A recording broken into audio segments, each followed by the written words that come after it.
Agricultural applications of aldehydes, ketones, carboxylic acid, and ethers.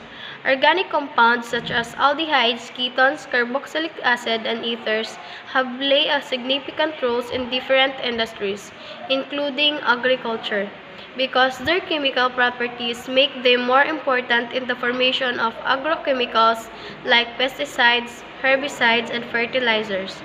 Aldehyde is one of the components in pesticide and herbicides to help the crops to protect from different pests and used to control fungi and bacteria in some irrigation system. Aldehydes are also used in improving the plant growth. This compound can help plant to influence soil health by reducing the buildup of harmful microorganisms that can affect crop productivity.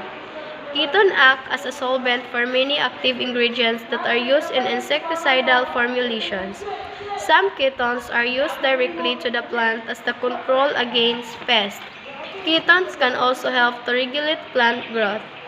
Ethers are organic compounds containing an oxygen atom bonded to two alkyl or aryl groups. This is the key ingredient in the production of surfactants. Ethers are used as sprays. This compound also help to improve the distribution of pesticides, herbicides, and fertilizer. This is important because it can help to reduce the crop damage due to insect pests and help control weeds. These compounds contribute to enhancing crop yield, improving the plant health, and ensuring sustainable farming practices.